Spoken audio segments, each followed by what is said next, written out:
I'm so excited. We got Crosby Tailor in the studio. One of my best friends, and such a talented chef, fitness expert, gut health, enthusiast. Yeah. We've done episodes about gut health. We've done episodes about baking. We've done episodes about dating. We've done there's a lot. What is this, the fourth one or the fifth one? Something like that. Well, I'm so excited to be here again, and thanks for having me so many times. Yeah, of course. I wouldn't say there's any bias at all. No bias. Just because I'm an expert. Yeah, because you're an expert in all things.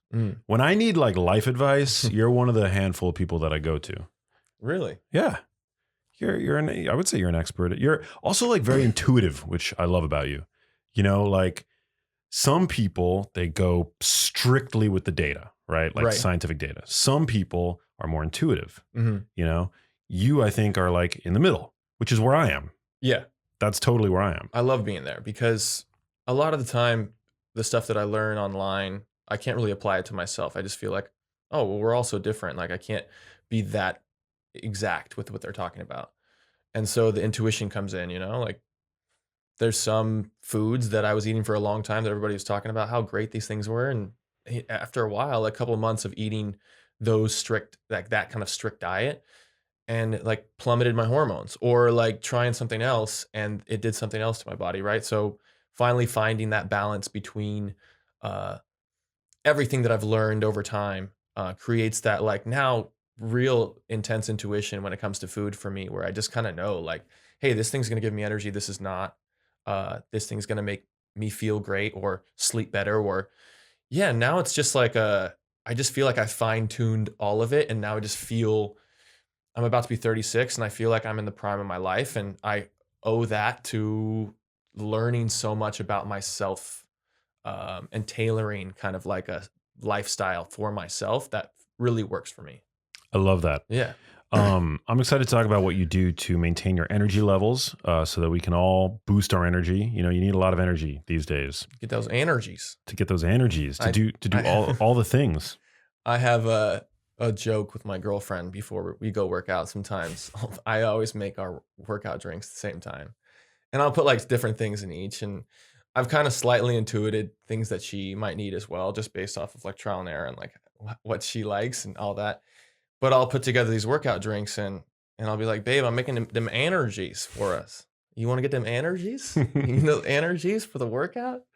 She's like, oh my God, why do you keep saying that? I'm like, what? She's like, the energies thing. And I'm like, energies? It's just like a fun thing. It actually started like a while back with one of my buddies, and now just like rolls off. And I'm very obnoxious and annoy her with it now. So it's kind of fun. You and your girlfriend are ridiculous. And I mean that in the most loving way, but like your dance videos on Instagram. We have a lot of fun. You got to find somebody that you have fun with besides that you're really attracted to, you know? So we have both those things in common, and that's it. I mean, we laugh a lot and, you know, eat great food and just like cohabitate really well together too. We've kind of started living together in the last 4 or 5 months, and it's been great. It's a really, really big thing to like see if you can actually live with somebody, and it's been awesome. So do you guys have similar dietary philosophies? Not at all. Not at all. Zero. No, like I'm like way more high maintenance and strict about what I eat. We were actually laughing the other day. My friend was like, we were watching a TV show and we were doing like kind of like, not would you rathers, but just like something. Oh, a commercial came up for it was like a Whopper, one of those like ridiculous burgers they promote, right? Or Western bacon, the double Western bacon. And my buddy's like, how much would they have to pay you to eat that? And I was like, he was like 500. I was like, no way. He was like 1,000. I was like, okay, I'd probably eat it for $1,000. Like, whatever. Like, I'm probably gonna hurt for a couple hours, but I'll be all right. It was like, Tessa, what would you? She was like, oh, I would just eat it. You don't have to pay me anything for that. And we were just like laughing. Like, has an iron stomach. Nothing really bothers her, and she's so genetically gifted. She'll just eat. You know, she eats really clean still. She lives with me. Like, we eat great together, but there's times when she just wants to eat something, or she eats way more glutinous things than me, has no issue way more wheat, and she'll eat like soy products too, no problem. Like, so we're all obviously, again, very different, and some people are very genetically blessed, and she's also young. So like she's got time to like, I don't know. I think I was kind of like that. I think we were probably both like that when we were way younger. And now we've gotten to a point where there's things that we need to avoid or want to avoid in order to feel great or aesthetically look the way we want to look on a regular basis. And I guess maybe it just hasn't caught up with her yet. I've said this before. I like when a girl has a healthy relationship with food, I find it to be a very attractive thing. Mm, You know, like mm. girls who will just eat like who go ham on a steak, you know. Oh yeah. It's so great. Yeah. Yeah. She'll eat the whole everything. She's not like vegan or anything. So that's awesome. That's a plus. It's a plus. Nothing Because I against- would just feel bad because I eat meat almost every day. I would Well- just feel bad that like I was cooking up more red meat, and there she is looking it over the pan like, oh, there's more flesh. And I'm like, yep, that's what I'm gonna eat tonight. Yeah, and I didn't mean that it's a plus that she's not vegan, but just because like I have anything against vegans, but I think I think that's a pretty hard thing when your dietary philosophies like yours are, at least you're both omnivores, right? You yeah. eat all the things. Yeah. But like, you know, I can imagine that it would be very difficult to like say if I were an omnivore and I was like cohabitating with somebody who couldn't eat half the groceries that I would buy. Yeah. And then I would have to, you know, make concessions and buy alternate products because obviously they're going to still need their Exactly. protein, and you have to like then load up the freezer with all this other stuff that Right. doesn't really fit within my paradigm of what I view as healthy, you know, like the Beyond products and stuff like that. It's interesting. So what do you bring for me here? So wait, let's just like reset in case listeners haven't yet heard of the Crosby Tailor. Cause I think the last time you were on the show was about, like, but maybe a year ago or something. Yeah, it's probably been about a year. You have like a superpower, and that is you can pretty much bake any hyper indulgent, delicious treat, dessert, confectionery product, whatever you want to call it, but grain free, without added sugar, and also with only healthy fats, Right. Yeah. which is amazing. I'm super happy with what I've made so far and what I am getting ready to launch, but it's definitely been a process. I've learned a lot. I never thought I would be like, oh, I've learned so much baking cookies and cakes and all this stuff, but you know, it's been coming from a place where I used to bake like whey protein and understanding that's not a great thing to put in desserts. And now I know, just from learning from so many amazing mentors and people that not only you, but friends and people that I follow on Instagram, but also people that I keep in contact with on a regular basis that are super, super smart, and they're actually doctors, and but they're also like somebody like Paul Saladino, who's a doctor, but he's also, you know, into only carnivore. So learning from somebody like that, that's so extreme, but also went to medical school, is so cool to see somebody like that and help me learn, oh, how bad polyunsaturated fats are in excess and all the vegetable oils and stuff. And that's traditional baking is what? Wheat, refined sugar, vegetable oils. That basically makes up a cake or a cookie or something, right? So then taking that, obviously not using any of those products, but the substitutions of, you know, I love to use coconut flour and cassava flour, both very digestible foods that are also foods that you can heat. I also love to use grass-fed butter or ghee, because another saturated fat that has a high smoke point, that the fat doesn't go rancid when you make it. You know, those are big things for me. Whereas like there's a lot of these other oils and fats and, you know, kind of like keto flours that you bake, and they're not heat stable. So at some point it's going to create a product that's not heat stable, that's going to turn into some inflammation for the body, because it's going to create these free radicals, right, when you eat it. So that was the biggest thing for me making these desserts. And what I pride myself on is making a dessert that I know on a long-term basis people can eat. And I'm not claiming, hey, you're going to burn all this fat or you're going to lose weight, but there are products in here that you can compare the macros to a regular plate that you would get at like an Air One or something and be like, oh, there's certain amount of carbs, certain amount of proteins and fats, and no sugar. And here's like a great like macro makeup of food that is actually in a dessert, but just with a different flavor, right? You're getting that like indulgent flavor, but you're not suffering the consequences of eating the polyunsaturated, the vegetable oils or the super hyper palatable refined sugars that are creating, crazy insulin responses or everything else that's happening when you eat a very, very indulgent dessert. So that's Crosby's Baking Co. That's where I want to, they're sugar, gluten, and grain free, but they're also kind of that dessert that you can eat and not really suffer the consequences that you would really suffer when you eat a normal dessert. I love it. You make cookies, you make cakes, you've made like donut holes, brownies, all kinds of stuff. And it's got to keep that content flowing on the Instagram, man. yeah, or else people just unfollow. You know how it is. Like you got to provide value on this thing now. If I feel like we all just have websites. Nobody has an Instagram anymore that's actually promoting something or has like a brand. It's a website. Like, and if you're not creating constant content that people actually pull value from, people just drop like flies. I mean, I lose followers all the time if it's like something that is just like random that I post about myself. People are like, oh, you're boring. Unfollow. But if like I give them a recipe, they're like, oh, we want more. Or if like I give them a workout video, they're like, oh, cool. Like he's giving me something. Like I will follow. I'll share this with somebody. You know how it is. It's the same for you, right? You got to feed the beast. You got to feed it. Yeah, it's crazy. So, anyways, not to say I don't like doing that. Like you probably I understand that I have a brand that is that. It's not like I'm like, oh my God, I'm annoyed that I have to keep doing this. Well, your followers are probably somewhat split, if I had to guess, because I would say like half of them probably just want to see you like shirtless, right? Like on the feed all the time, I have no idea. Exclusively. And then others just want your recipes. Right. I think that's a big part of it. I think I pushed the recipes and the cookies for so long now that that's become the bulk of the people that follow me, because I used to have a crazy, like the ratio was way more women and now I'm starting to gain more and more men.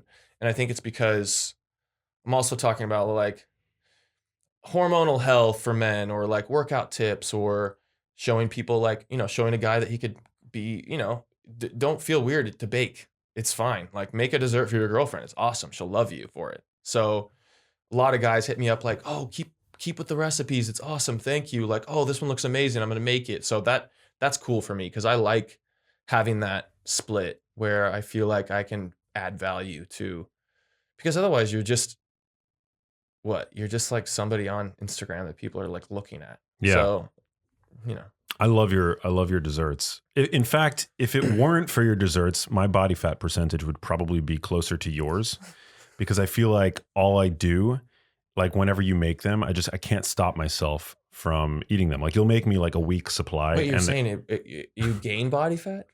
I'm confused. Probably because I eat more than the intended serving size. Well, then I just, but that's my problem. Give you less. Yeah. Yeah, they aren't. These aren't 0 calorie meals.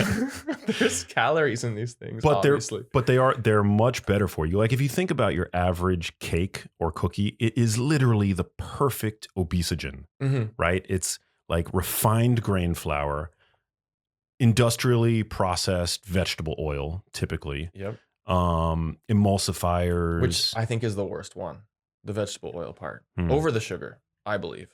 Yeah, I've been turned into that. I'm like, oh wow, this is really making sense. That it wasn't until the rise of all these industrial seed oils that people really started getting sick. I mean, before that, people were still eating tons of sugar. Not to say sugar isn't bad, but it wasn't until that rise of all the vegetable oils that people, like all the certain cancers started happening and different types, diabetes and heart disease, like all those things went up. And the only thing that really changed was that massive boost in vegetable oil when everybody started going, when all the articles started getting written in Harvard business studies and all that, or whatever, health studies saying, oh, butter is bad. And that's the problem, saturated fat. So eat Mazola canola oil. Right. Now everybody's finally realizing that's one of the worst things you could put in your body. Yeah. is that canola oil, that soybean oil, that all those, you know, vegetable and seed oils, omega-6 rich seed oils that at cooking points create free radical damage. And now they're going, oh, well, oh, so yeah, oh, that's what's happening. So I had a call recently with a researcher who I discovered, who published a series of papers, and it's like buried in the medical literature, but he basically coined a theory of aging that he has referred to as the membrane pacemaker theory of aging. So there's like, nobody knows why we age, right? There's like the free radical theory of aging. There's the DNA damage theory of aging. There's, Bruce Ames' triage theory of aging, when you have nutrient deficiencies. Over time, they perpetuate damage. But so this membrane pacemaker theory, it's super complex, but essentially what it is that when we oversaturate our cellular membranes with linoleic acid, with omega-6 polyunsaturated fats, and throw that omega-3 balance out of whack, that it leaves our cells basically prone to oxidation, which is like this self-perpetuating cascade that creates all of these problems, basically damages DNA, and it doesn't stop.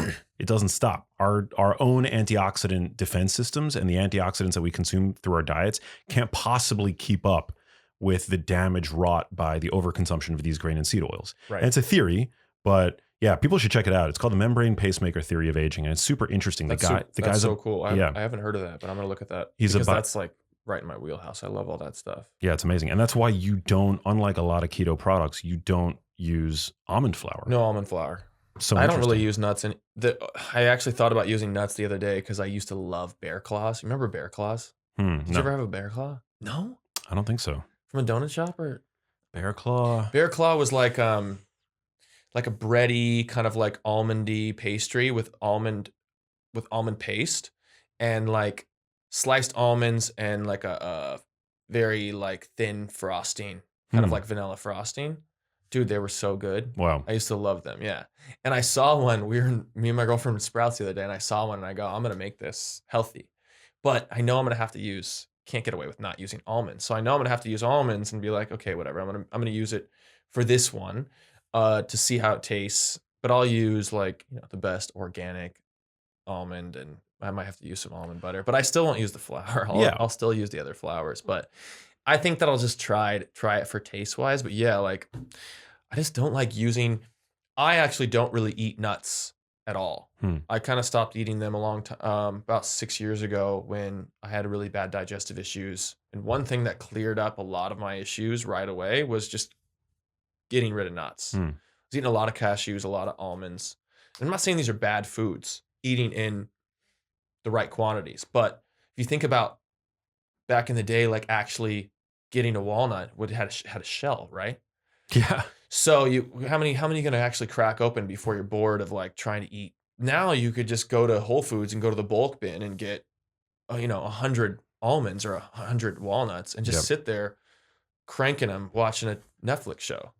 And I feel like a lot of people do that, thinking, oh, this is good fats and there's no sugar, so it's going to be okay for me. But like our bodies don't really break down those nuts very well if you're eating a lot of them, especially with like almond butter too. Like a couple scoops of almond butter. I used to do that.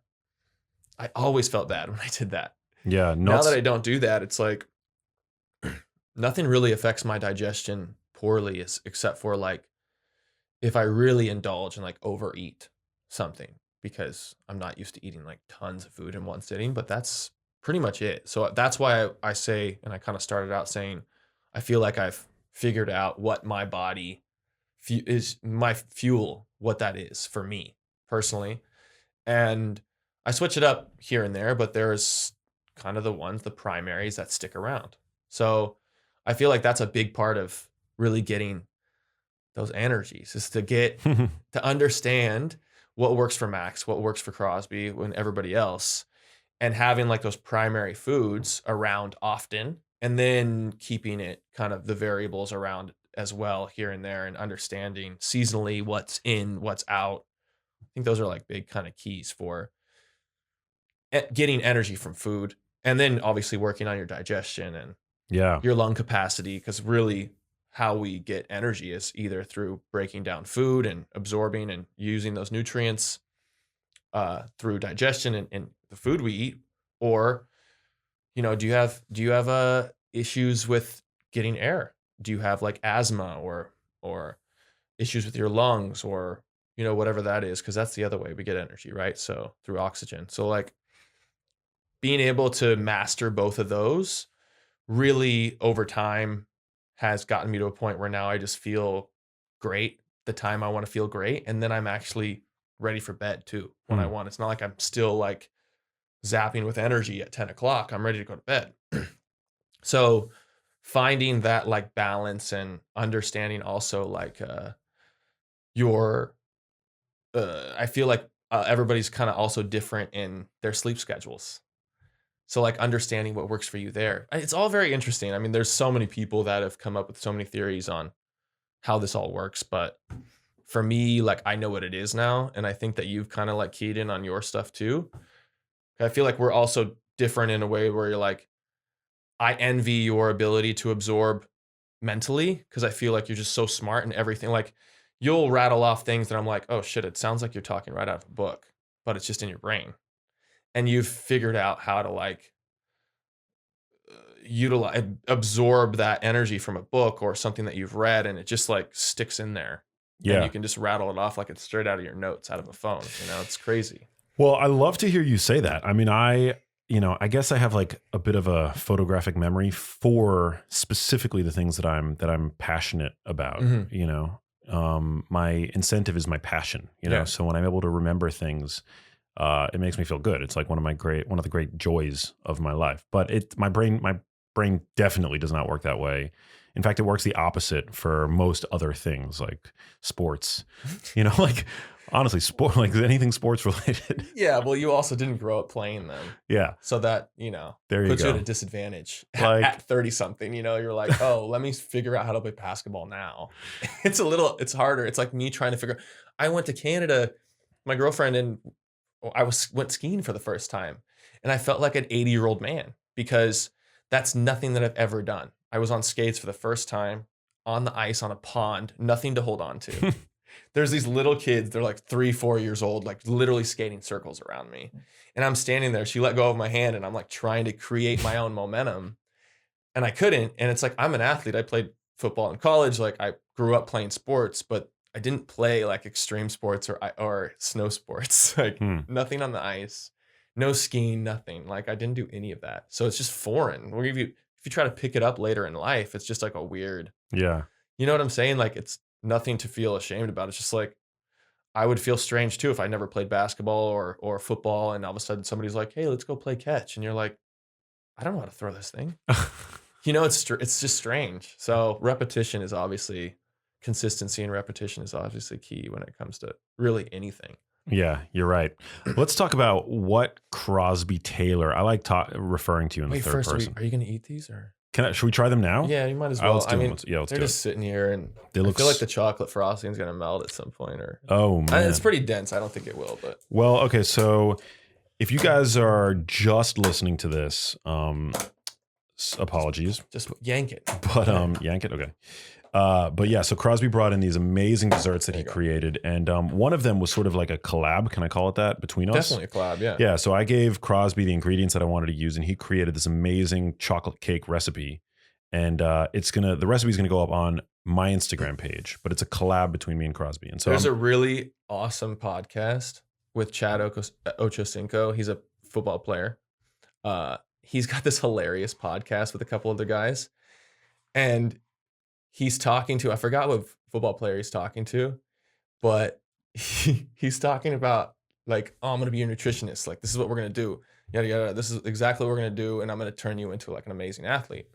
And the guy's like, okay, I want to hear it. Like, what are we going to do during the day?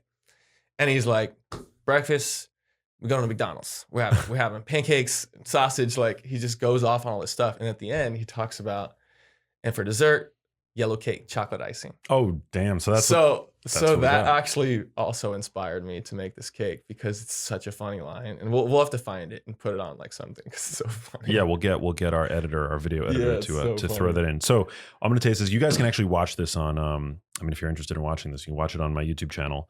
Damn, that's so much icing. I didn't realize how much icing. That's a good ratio. Is it a good ratio? Yeah, show that to the camera. All right, It's strong. I don't know. I'm assuming Yeah, you can't really ability see. to zoom in. Yeah. Oh yeah, you're here. Yeah. Yeah. There you go. There's the cake, and I'm gonna taste it. Oh no, look at that. Rich. Mm. Wow, it's so rich. And it has like that mouthfeel of when there's like sugar in it. Mm. You know, it's like kind of crunchy. I love this. So good. Wow. Cake. I love this cake recipe. The cake part So of it. moist. It's so moist. I was doing just like normal. I've been making cake similarly for a while and decided because I made like a birthday cake, which is this. Mm. It's like a funfetti cake with a matcha icing. And I found these like keto sprinkles on Amazon, which seem like the best ones you could find. They're sugar-free sprinkles. I forgot what it is. So, Wow. well, I don't know. If That is so I'll tell you good. what it is. Is there But ghee in the frosting? You can taste a little bit of like there's ghee in the frosting and coconut cream. oh my God. So both good fats. And then for this cake, and the reason why that one is so moist is because I started using sour cream in the cake, Whoa, interesting. which really gives it like a nice, amazing moisture.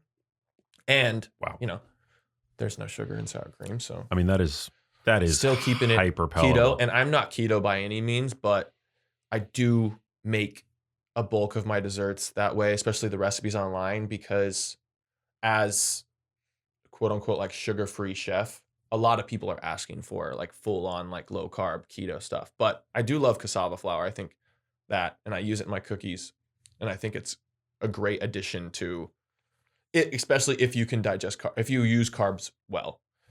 It's a great addition to like the baking family because it's a root vegetable and you can cook it, you know, you can heat it.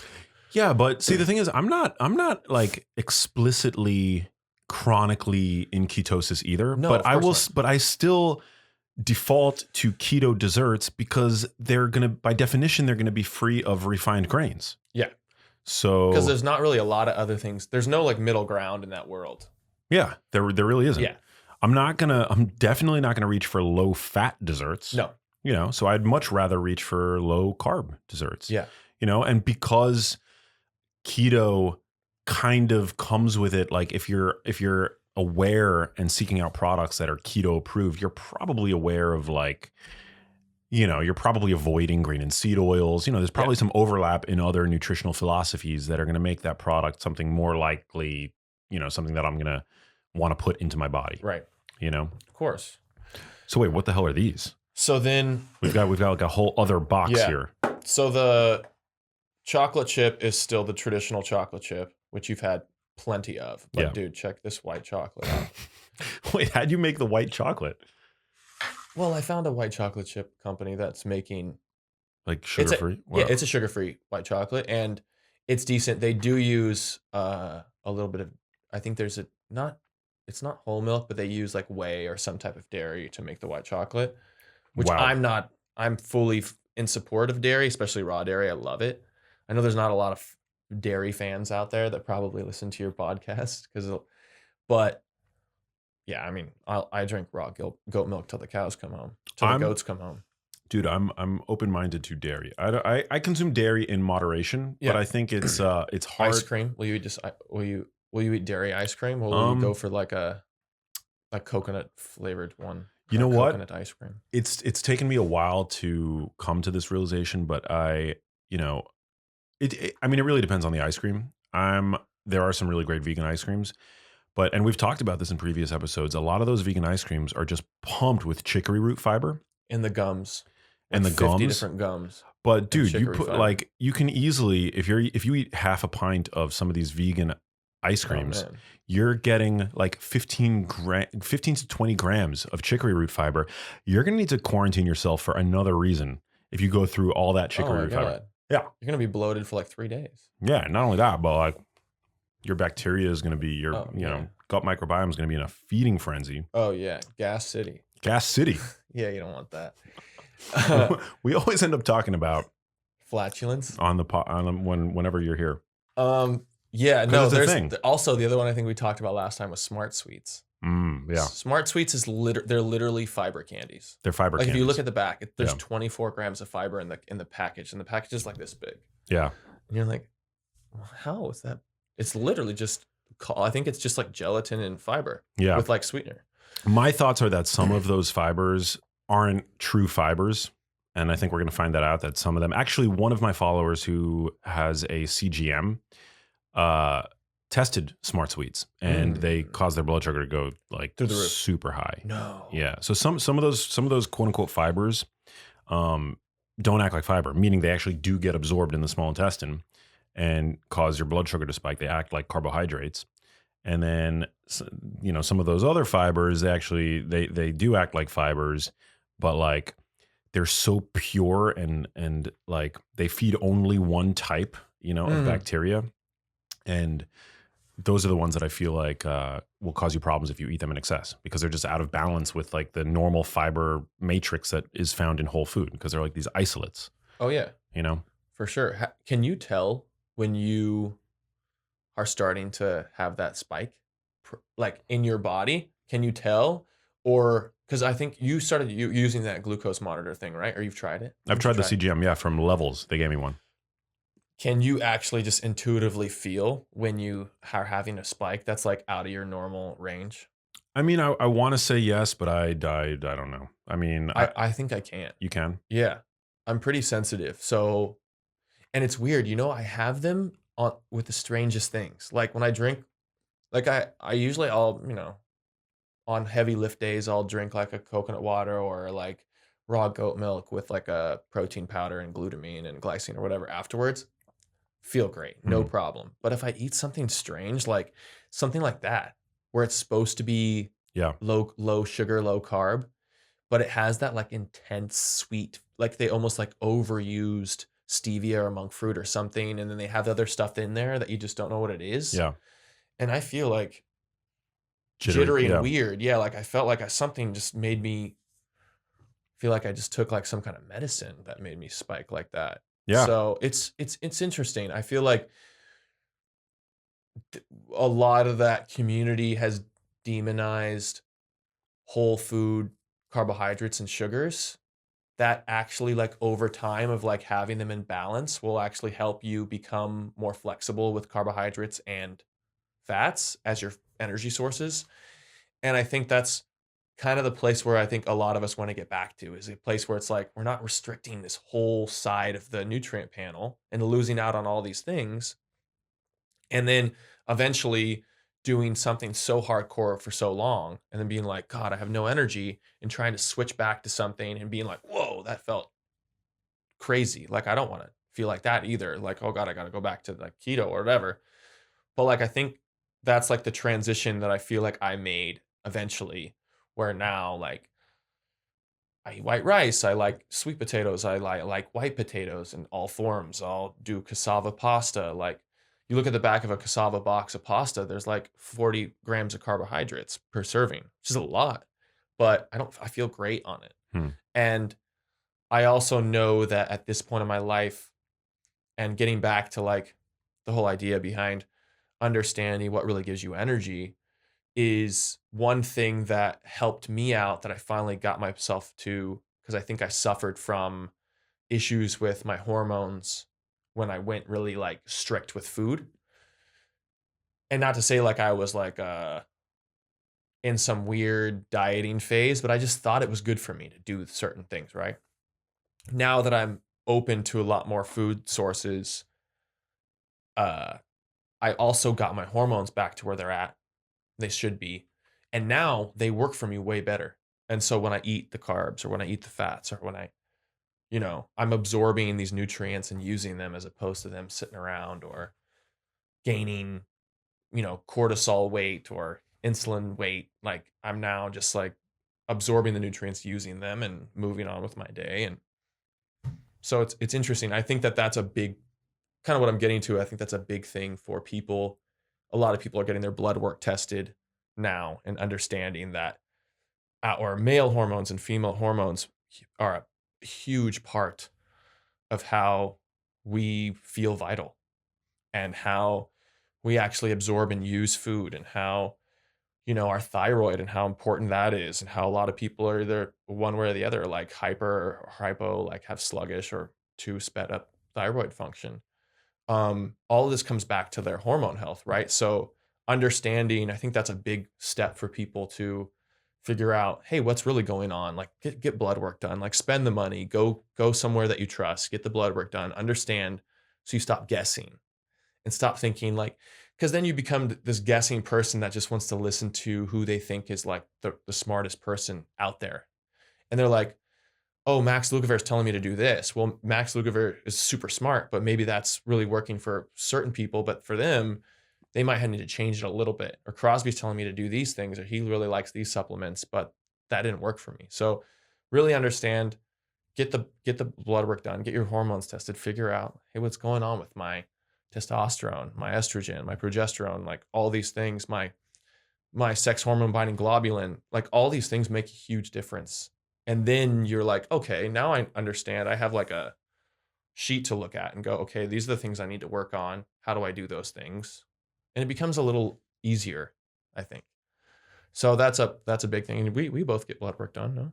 Yeah, I haven't gone in a while, but I do want to go. I'd be curious to see like what my, yeah, just all the basics. I mean, Yeah. I'm always interested in the lipid panel. I'm Right. not like a big, I'm not like a big, what's the word? Like, I'm just not, I'm not worried or anything about like what I would never just look at like one number, like LDL cholesterol, Right. and have that guide any kind of behavior or diet change, without taking in the full view of other metabolic health markers, Yeah. my fasting insulin, fasting glucose, Sure. CRP, all the other things, HDL, gosh, what is there? My omega-3, omega-6 ratio. Mhm. But yeah, I am curious to see like what those are doing, just given my genetic profile.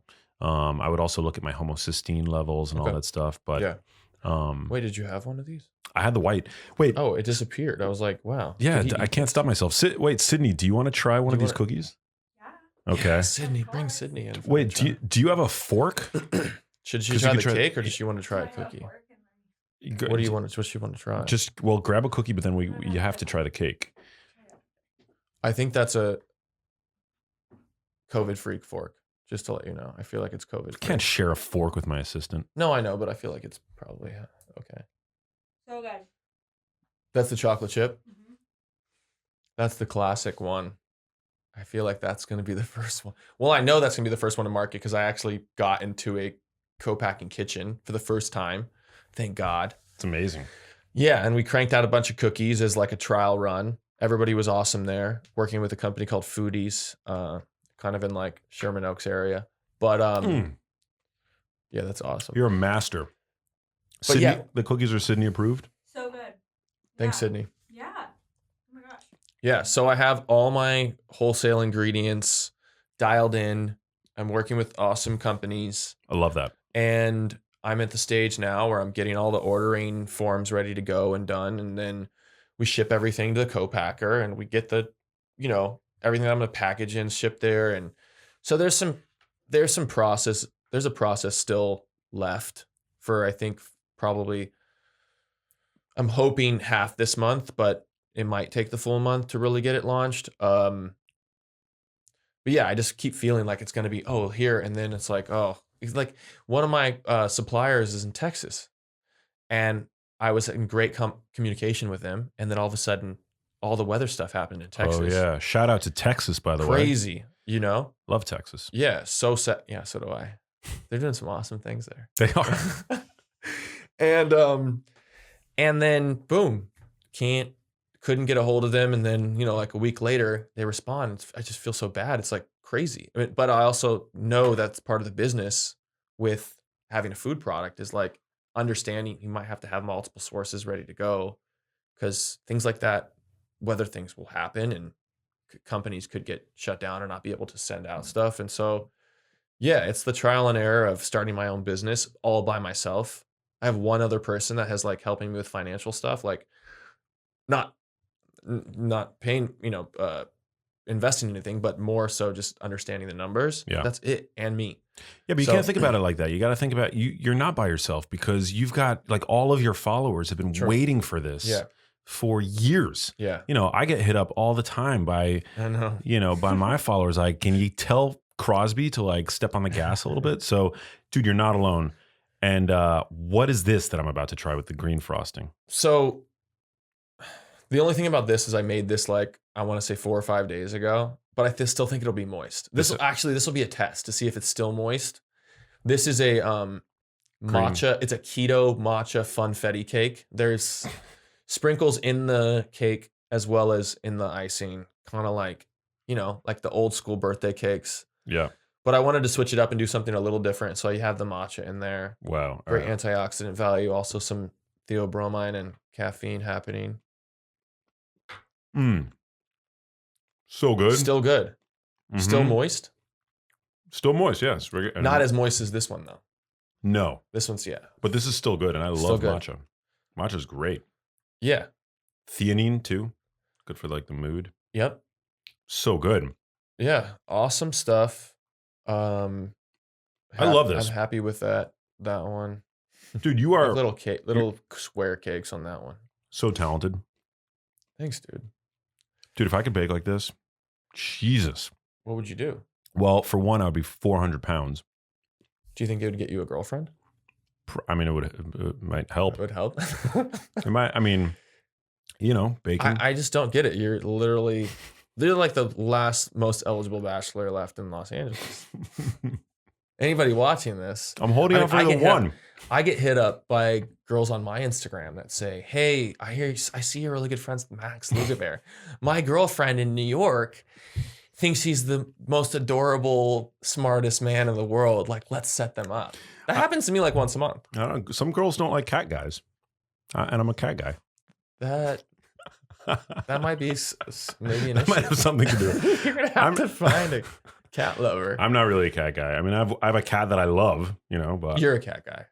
I am I? love your cat, and there's nothing wrong with that. No. All right. I want to. Anyways, let's get back to what we're actually talking about. We're getting a little sidetracked. I feel like my listeners are gonna be like, Max, what the fuck? What are we talking about? Your cat? Come on. No. Okay. So let's talk about. So we've talked about many ways of boosting your energy levels, but you did mention earlier that extracting the nutrients and the energy from food, So digestion important. is a major part of this, right? Yes. Talk to me about that.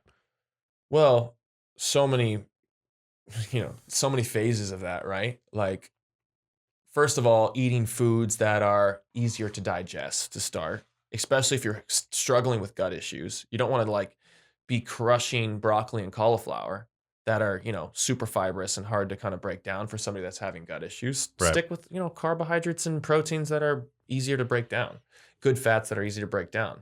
That's kind of a early start for me, especially. Like, that's kind of one of the things that, especially in nuts too, we kind of talked about that. Yeah. I love the idea of like having a really good source of protein. I love red meat. I know you do. Big Bel Campo fans, loving all the red meat stuff. That's usually a big part for me. Figuring out that protein source for yourself, that really works. Some people love fish. Some people work really well with eggs. But those full amino acid forms of proteins, and then getting like those easier to digest carbohydrates in there in the beginning, especially if you're having gut problems. And if you're if you're going through those things, whether you're bloating or having gas or just really don't feel energetic when you eat food. God, I love a company called Bioptimizers. They have amazing hydrochloric acid products, masszymes, great enzymes, amazing probiotic. I've been using their stuff for well over a year now. Feel incredible. Like, I can totally tell the difference because they're so potent when I use the masszymes. I'll take 2 or 3, sometimes even 1 for a meal, depending on how big the meal is. But if I don't use it at times, it's not like I feel terrible, but I can tell that I'm really not breaking down that food as well. And that's because of my history with gut problems. So like, it lasts for a while. You don't just like all of a sudden go, okay, I stopped taking antibiotics and now I'm fine and I can digest everything. Like there's a rehabilitation process that kind of lasts for a while, depending on how intense your issues were before. So I highly recommend if you're having gut problems or if you just want to break down your food better, the combination of Bioptimizer says that masszymes, which is crazy for protein, high amounts of protease and all other amazing enzymes in there. But also hydrochloric acid is so important. And I think a lot of people are missing that part where they think, oh, I have acid reflux. I should take antacids and get rid of my acid. No, that acid reflux is telling you that you need more acid to actually close that stomach valve for you to actually start breaking down that food in your stomach. Because that's kind of what happens if you have adequate amounts of stomach acid. That food travels through, closes, because the stomach acid is actually where it's supposed to be. And then your stomach starts to create that, with the stomach acid, starts to break down that food for that first part of your digestive system. And then the masszymes are kind of the next thing, right? They're going to break down and actually utilize and disperse those nutrients to where they need to go. Another thing is if you're super B vitamin deficient, one thing you should look at is your stomach acid, because that's one thing that your body actually absorbs and utilizes more efficiently when you have the adequate amounts of stomach acid are B vitamins. And that's one of the greatest sources of energy you're going to get from food is those B vitamins. You're not going to feel ready to go. You're going to feel sluggish and be like, oh, because the food's just sitting around waiting to probably pass at your stool the next day, right? As opposed to actually being able to use it for energy. So I know you like those guys too. I mean, I love that company. Love what they're doing for digestive health. And not only has helped me, but my family, my brother, my mom, also my girlfriend, she likes to take the stuff. The probiotics are amazing too. So it's one of those things that I love to talk about because I think digestive health obviously is super, super important when we're talking about getting energy from stuff. And a lot of people are having issues with their digestion because there's just we're overly being bombarded by toxins, environmental toxins, and estrogenic toxins, estrogens, plastics and all that. So everything's kind of like, there's a lot of things against us right now in our world. And probably because we don't treat it so well. So it's kind of karmically coming full circle around back to us. But individually, you could do something about it, right? You could be like, okay, I'm going to start hacking my digestive energy and figure out, hey, there's something I'm missing. And maybe it's listening to this conversation and going, oh, whoa, I bloat a lot. Like maybe I'll try the hydrochloric acid because that might help me not bloat anymore. And you might just think about it in a more vanity perspective at first. But then once you realize that it's like also helping you absorb nutrients and you're feeling better and you actually can talk to somebody after you eat and have energy to do things, then you're like, oh, this is how I'm supposed to feel when I eat food. And I didn't feel like that for a long time. I did feel sluggish. I did feel the brain fog. I did have bouts where I just wanted to take a nap during the day. And I don't want to do that anymore. I'm just ready to like get on to the next thing until I'm ready to go to bed at my bedtime, which is normally like 10:30, and I'll get up at 5:30, 6 o'clock every day. So I have like a lot of day that I use and I feel good most of it. And I attribute a lot of it to being able to actually absorb the food that I'm eating. I love that. I occasionally hear of people, people will reach out to me on social media that they've started, maybe they had been vegetarian or even vegan, and they've started integrating like properly raised, animal proteins into their diet, like, grass-fed beef or something. And then they say that it upsets their stomachs, like they don't digest meat well, right? All the time I hear this. Like meat intolerance is very rare. I believe, and I don't quote me on this, but like, Lyme, like there are certain like acute conditions that can cause that. But generally, like nobody is, intolerant to or should be intolerant to meat. So that's a really interesting point that you just made me think of. That such a low toxic food. That's why. Yeah, and it's such a nutrient dense food and plays such a pivotal role in our evolution. So if you're not tolerating meat, it could very well be due to a lack of, appropriate, levels of hydrochloric acid in your stomach, Exactly. or, protease enzymes, Yes. or what have you. Before I started working with Bioptimizers, there was like a brief period where I felt like my digestion was not working super well, and just as a hunch, as a hypothesis, I was like, maybe I need to, maybe I should go out and buy one of these like HCl supplements. So I went to Erewhon, I bought a bottle, and I started taking it with my meals for like that period, and I definitely like So I changed. there was a right? noticeable Yeah. improvement. Yeah. That was one of my big like aha moments too when I started using HCl years ago. And dude, it's night and day. Hmm. Every person that I've ever worked with has come to me and say, "Hey, can you help me put together like a diet plan, supplement plan, whatever?" Like 95% of the people are like, "I get bloated and this and that," and a lot of them have come from like heavy plant-based lifestyles. Not to say there's anything wrong with that, but over time, if you're not consistently eating foods that require acid, stomach acid to break down, which are going to be the more of these like animal proteins, your body, like anything else, will stop producing those things because it's like, oh, we don't need it. Yeah. We don't need to produce as much stomach acid as before because we're getting basically only things that we need to break down with amylase, the carbohydrate enzyme. That's it. We're eating a lot of plants. We're eating a lot of carbohydrates, and that's it. So that's why it's like so key to like, okay, I'm going to add meat back into my diet. Add meat back into your diet with HCl and enzymes and go from there. And then taper off at some point. Maybe you won't need as much. I know some people that'll start with like 4 HCl per meal and they're not even eating that protein, but they so notice a difference. And then all of a sudden now it's like you hear from them like 6 months later, they're like, oh, I only take like 1 HCl. Like I've kind of gotten my, stomach acid back to where it should be. And I feel great now.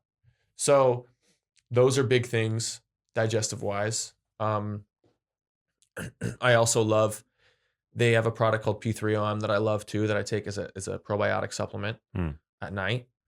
And that's kind of like my main. They have a leaky gut guardian product too that's awesome. I'll drink that in the mornings. Not to say I think I have leaky gut anymore, but it's just got that you're just still crushing all these desserts. This is why I love and hate you, Crosby, because I've eaten this entire freaking cake. Yeah. Unbelievable. I'm just going to hold on for a pause so that everybody can hear you too. This is why I'm not Crosby % body fat. Because you You're didn't not even far off, you didn't though. even touch your products here. Well, because they're at home. I eat them all the time. You don't though. I do. I swear to God. That's a lie. I promise. I swear on everything. I swear on my family, everything. Of course I eat them. There are certain things that I don't love taste-wise. Like I'm not really a matcha fan, so I didn't really have much of this. I tried it and that was it. But I love my chocolate chip, the white chocolate. I crush at home. So I made a good. maca butterscotch cookie the other day that's like maca-based cookie with a little lucuma, mesquite, and then I found these like butterscotch chips. And it's my girlfriend's new favorite. One of my good friends, they're all like raving about it. I don't love it because I don't love butterscotch. Yeah. So I don't really eat it. But like, I'll never turn down a white chocolate chip cookie. I love those. I can't tell you the last time I had white chocolate. They're so good, right? So good. It's like a sugar cookie with a little white chocolate taste. I'm into that one probably the most, but I know that people are going to love the chocolate chip most. So that's going to be first. Snickerdoodle is also one of my favorites. Crowd I pleaser. love all cinnamon stuff. So I'll stick to that kind of stuff. But dude, we also got questions. Oh my God, we got some audience questions? Well, remember earlier I posted something on my Instagram and I asked people, I don't know how to do this. You go to I'm so excited for this. Oh my God. You go to like where you asked it, right? Yeah. Okay, here it is. Yeah. Oh my Okay, God. See all. Audience questions from Crosby's Instagram? Well, you also sent people to ask questions. Are they for both of us? Are they for me? Are they Somebody said, "Can I be on Max's podcast one day?" Sure. He says, "Sure." Okay, here's a good question. Working out while fasting. Yes or no? Are you a fan of working out? I'm going to say I am a fan. I'm also a fan of working out not fasted, but I would say generally I really enjoy a fasted workout. What about you? doing that like first thing in the morning kind of thing where you haven't had any food at all, or you're waiting, like you eat and then like hours later in the Yeah. day you'll work out, you'll train like more like at 3, but you haven't eaten since like 11 or something? No, I generally enjoy like the morning, like 10 a.m. workout. Yeah. Where I can make sure that when my workout ends, I can run to get some protein. I think we're the same there. Yeah. I love that feeling. I've kind of gotten into that rhythm thanks to you, because of Oh, you, really? because that's kind of what you were doing. And I enjoyed having lunch with you and working Yeah. out with you. And It makes for a nice day Yeah. to like do that. Mine's kind of a long fast, but not really, because I'll wake up 6 o'clock in the morning. I'll have a bulletproof coffee. I still love drinking bulletproof coffee. And I put a little bit of protein in there. I'll use some collagen protein and get my good fats in there. I'll put some lion's mane and some other stuff, but I usually don't work out until like 10 or 11 sometimes. So I have that window, like, even though I had something, it's not a lot, it's just a drink. So I have like 4 hours in between that I'm like doing a lot of work, or maybe I'll bake something. And then I like to make like a pre-workout drink of like amino acids, essential amino acids with like creatine, and throw some pine pollen in there. And this all is your sorts of this is your pre-workout, my pre-workout. because we're Yeah, talking if I actually energy put- this episode. We're talking the energies. Yeah. Yeah. If I actually put my pre-workout list on my Instagram, people would just like roll their eyes at me. And I work, all these companies are so awesome. I work with a bunch of them, and some, a good majority send me stuff. So it's not like I'm buying. Everybody's like, that's a $400 workout drink. And I'm like, well, maybe it is if you bought all the ingredients in one day. Yeah. And threw them all in there. But over time, over a month of using Schizandra or Astragalus, and then throwing in the essential amino acids, and you don't have to make these like crazy hyper powered drinks, but I mean, I like to do it because it's there. Yeah. I have it. So I will put cordyceps, astragalus, Schizandra in my drink, along with chlorophyll and, the essential amino acids and creatine and pine pollen, Hoshawu, sometimes Makuna. Like, I just like to switch things up and try stuff and see what satiates me the best, see what makes me feel great for my workout, see what gives me the best pump. Or the longer, if I do a hike, like a 2 or 3 hour hike, I'm obviously going to put something in there a little bit different than if I went and did a workout for 40 minutes at the gym. Yeah. So I'll do that. Still kind of feel slightly fasted because I haven't really chewed on anything yet. I'm not like, all these are just drinks. Yeah. So I'm breaking them down really well, and they're going straight to my bloodstream. And then I'll have like a protein shake right after my workout, and then eat a meal. Yeah. And I feel great doing that. And then I'll eat like a lot from that 1 o'clock to like 9-ish is when my window of like, I'll eat a good amount of food, and then kind of do it all over again the next day. Love it. Let's go through 5 more questions, but like we'll do them like kind of rapid fire. But yeah, and then read the when you read the question, also read the. Oh yeah, that working out fasted was from Julie Rodriguez. Thank you, Julie. Thank you for Thanks, that question. Julie. And then But make sure you pick some nourishing good Nelly ones. wants to be on your podcast. Nourishing. Yeah, she asked that. Whoa, I'll Nelly. be on your podcast. Let's see what else we got here.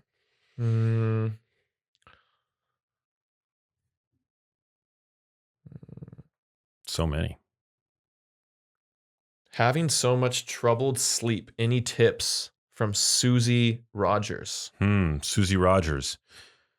Troubled sleep. I would say my rapid fire take here is to build up your, check in and make sure that you're building up adequate sleep pressure over the course of the day. So making sure that you're active and you're exercising. Cut out the late day caffeine, and make sure that your room is dark and cold. Nice. Yeah. Those would be my cold, 3. I love a cold room. Same. I open my window like around 6 and just like let it just marinate in freezing cold temperature. I love that. Right? Mm-hmm. And then I get in there and I'm just like, that's when you want to wrap up in the blankets. Yeah. My girlfriend will like yell, it's so cold in here. I'm like, it's amazing in here. I'll like joke with her too. I'll like walk back there at like 9. And I'll be like, babe, it's amazing back there. It's like literally the Arctic back there. It's like we could be in an igloo. And she's like, "Oh my god, no, it's gonna be so cold." I'm like, no, it's gonna be amazing. We're gonna have so much fun just trying to cuddle up in that. So funny. Yeah, you have to have that. I mean, I think they said something like 60 something, 62 degrees, 63 degrees. Is that like optimal sleep temperature? I think 68 is what I tend to recommend. 68? Oh, Yeah. I like it cold. I mean, I could go colder, but I think 68 is a good Here temp we to strive go. for. All right. Number two. Lots of people asking when I'm going to ship the cookies. All right. So we'll just say, really, really hoping to get them out by the end of this month. When will you ship your cookies internationally? From Samantha Castillo. So Samantha, hopefully this month we'll be shipping them out. And this month is March. March. Yeah. Here's a good one for you.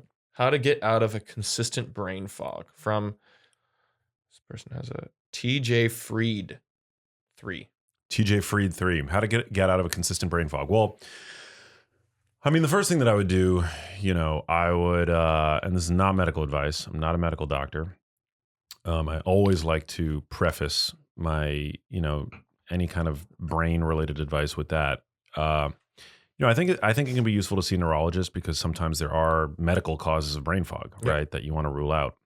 But generally, I find making sure that you're getting good, adequate sunlight first thing in the morning to anchor your body's circadian rhythm, get that spike of serotonin, which is important for executive function. You could say that like having good executive function is sort of the opposite of brain fog. I mentioned exercise, making sure that your diet is not, full of high glycemic carbohydrates, Right. making sure that your blood sugar is like nice Blood and even sugar's a keeled big- throughout the day. Big part of it. Yeah, it's not necessarily that blood sugar spikes are deleterious, but it's the dips and the withdrawal that I Mhm. think can create feelings of brain fog for people. So for that reason, I think it's probably wise to minimize glycemic variability in your dietary choices. I hope that answers that question. Okay, here's one from Bradley. No, man, there's so many things in this. Bradley Dale Northwest. I don't know. I hope I'm saying that right. Bradley Dale. Yes, Northwest. What is the optimum time of day to take supplements? What variables are important? That's a good question. Well, to go back to kind of what we were saying with the Bioptimizers product, obviously you want to take these with food. I don't necessarily need to take an enzyme or an HCl when I drink something. I usually just take them when I am going to chew something and break it down. So my main meals, I'll take a couple HCl and a couple masszymes per lunch and dinner. Other than that, I would say understanding, because you don't want to like take something super downing in the morning. Like I would say if you take morning supplements, make sure they're adaptogenic so that they can actually go with what you're, do I want energy? Adaptogens will help you with energy. Do I want to calm down? They also help you calm down. So the reishis and the schizandras and the medicinal mushrooms, taking those in the morning are always great for me. Vitamin C and stuff I'll take in the morning. Oh, and also I think I talked about this on my Instagram the other day. I think it's also super important to time your super high antioxidant supplements not near your workouts. Smart. So vitamin E, I love vitamin E, but I'm only really taking it in my dinner meal now because it's hours away from my workout. Same with like what else is like a super high? Oh, like a vitamin C. I won't take that close to my workout. But and why is that, Max? I know but Well, because there's an regulation of reactive oxygen species produced when you exercise vigorously. And, we used to think that all, free radicals in the body were bad. Right. But we know that that's not true Nope. now at this point, that free radicals are a means of signaling, that repair needs to happen, that adaptation needs to occur. Right. And that is one of the crucial mechanisms by which we adapt to exercise, actually. And they've shown that when they've given, I believe it was like endurance athletes, high dose vitamin C after a workout, and they found that those in compared to control, those that had the high dose vitamin C after a workout, they didn't adapt as well. They didn't perform as well as the control group on the next go around. Yeah. Something like that. I'm simplifying the research, but No, it's exactly right. It's that stress, that period of stress is actually good for the body. Yeah. It's like that hormetic response, right? Of like breaking down the tissue and working out and training super hard. You want to create that resilience to be able to, your body to know how to recover from that absolutely. naturally and not have something blunt the free radical response, because even something like nitric oxide it's a free radical. Yeah. So you want that. You still want to have that pump. You don't want to like take a bunch of vitamin C right in the middle of your workout and probably lose your whole pump. Yeah. To that end, I probably wouldn't take high dose vitamin C immediately after like a sauna session either. I don't know that. I don't think that research has been done, but just like Maybe my hypothesis would be that probably be a better idea to take it a couple impedance. hours before the sauna. Yeah. Give yourself those Or after. priming antioxidants to help with detox. Or Yeah, same reason why cold water immersion. There's like more and more research coming out now showing that you don't want to do that immediately after a workout. Blunts soreness, yep. but also negatively affects your adaptation to the exercise. Exactly.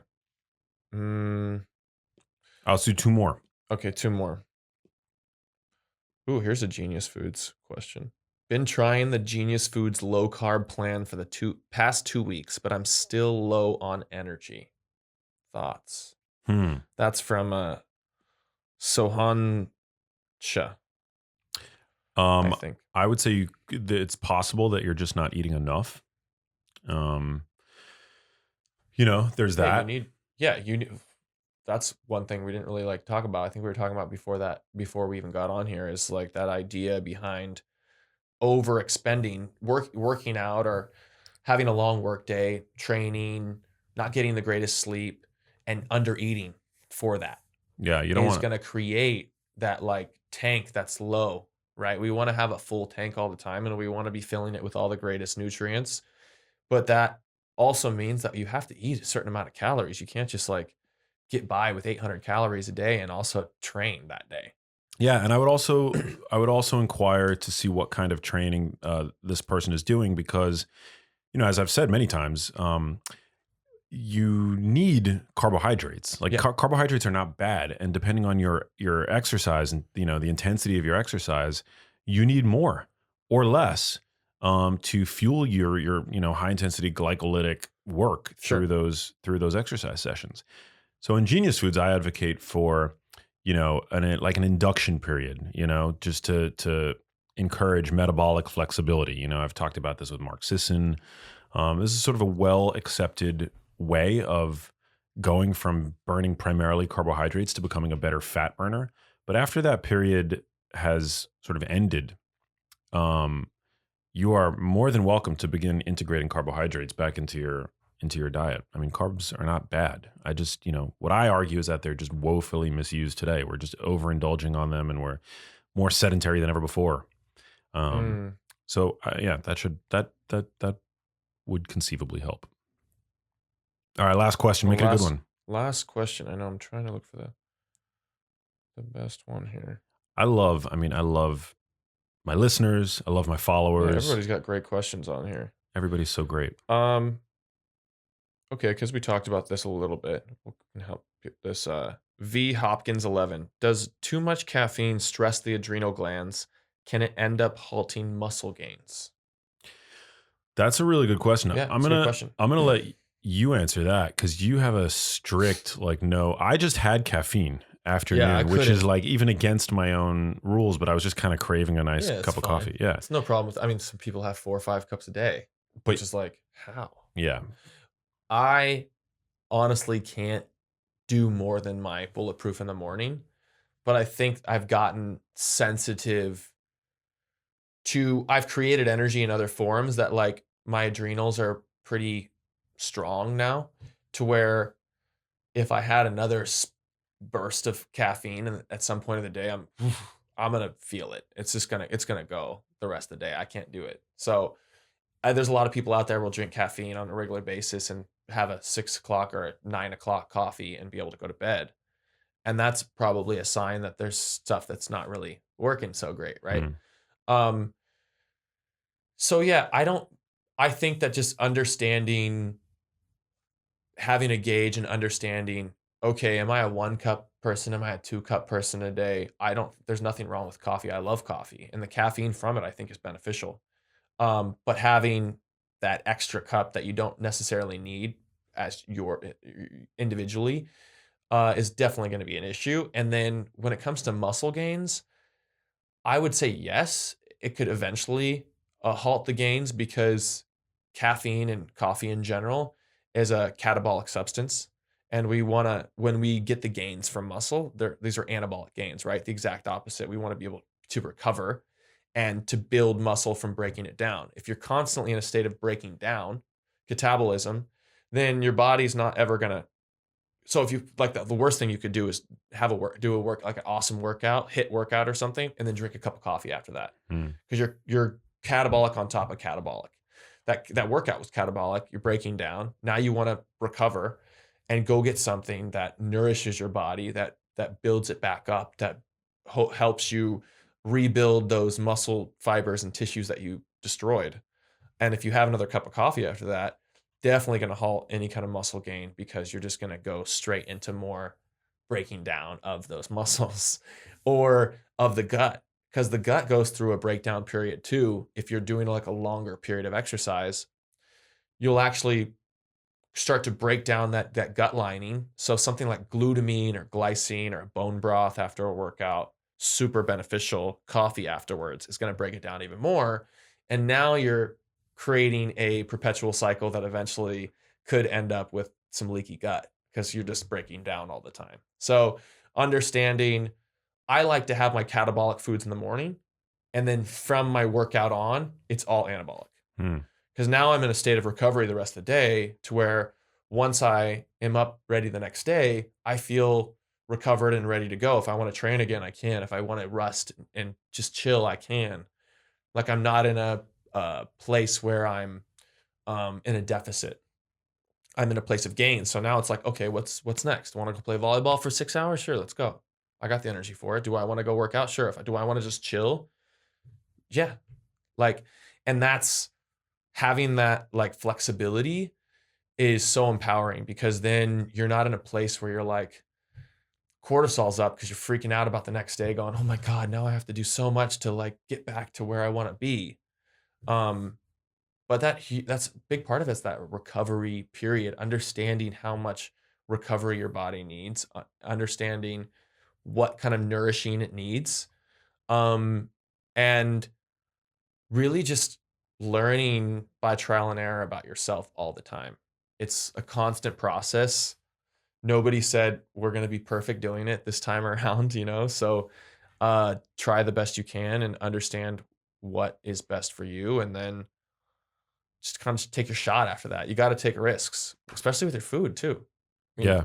you eat something like you eat a couple nuts and they feel bad. It's not going to kill you. Like you got to figure out, you eat a piece of meat and you haven't eaten meat in a long time. It's not going to kill you, but it's a great stepping stone to understand, hey, oh, whoa, I got energy from that. Like I was missing those nutrients. Now let me look into that a little bit deeper. So I think that's kind of the important part about it all. I kind of got a little sidetracked from a question, but I hope I answered it. You did, yeah. I mean, what I took away from that is you've got to be just as diligent about your rest and recovery as you are about your work in the gym. Those have to be, it's like the yin and yang, if you're pushing yourself, super hard in the gym, you've got to be recovering super hard. Exactly. You've got to be just as kind of like, those should occur sort of in tandem and commensurate with one another. Yeah, that balance is huge. It's like when we're talking about the adrenal glands, if this person might be expending a bunch of energy throughout the day, one thing that you're going to expend, especially that affects your adrenals, are those minerals, important minerals that your body needs. And, comes to mind are like something like Shilajit or these like really mineral dense products that have the 89 trace minerals, fulvic acid, stuff to really replenish the body, nourish the body. I would definitely look into those things too, because it's a great energy source for somebody that thinks that might be battling some adrenal fatigue. Really look into your minerals and go, oh, am I depleted there? That's a huge part. I mean, people don't really think about how important that is, because it's slightly overlooked in the supplement world. It's like, oh, minerals, oh, foo-foo, whatever. Like, oh, I'm taking these deer antler and these cool, Chinese Chinese medicine products. It's like, just get back to the basics. How are you absorbing food? What kind of minerals are actually in your body? Do you actually break down, use this food, and give your brain energy, give your body energy, give your sex drive energy, give your hormones energy. I mean, these are so many things that like it goes unnoticed that you're not vital if those things aren't all working properly. Like those are all part of a vitally working person, is if those things are working. If there's a indicator that one of those things is off, then I'd start to look at what's really going on here. I love that. You're the man. Thank you for bringing me Thanks, dude. 1,000 calories worth of Crosby's we talked baking for a long time, but baking company. It was good though. There was a lot of good stuff in here. This was amazing. Y'all should definitely go and follow Crosby on social media. How can people find you on the internet? on Instagram, it's just at Crosby Tailor, Tailor. And Crosby's Baking Co. will be soon moving the website and Instagram for that. So look for those things. I'll have all types of announcements on my Instagram, and just find me there. Awesome, dude. Love it. Thank you for being here. This Thanks, was dude. amazing. Thank you for satiating my sweet tooth. This was like, dude, so good. Yeah, you indulged. I indulge. Yeah, there's only one cake left for Sydney. For Sydney, yeah. Sydney will have that one, the matcha cake. Sorry, Sydney. She worked so hard and you left her one cake? Unbelievable. But it's the most pretty cake. It's got sprinkles on it. Yeah. Thanks for being here. Yeah, To all you guys out there in podcast land, love you guys. Value your time and attention. Please share this episode of the show. Highlight your favorite quote from Crosby or I. Tag us both. Follow Crosby on social media. He posts great stuff. Look out for our collab soon, which I'm going to post the recipe to the chocolate cake that I ate earlier. Yes. And I will catch you on the next episode. Peace.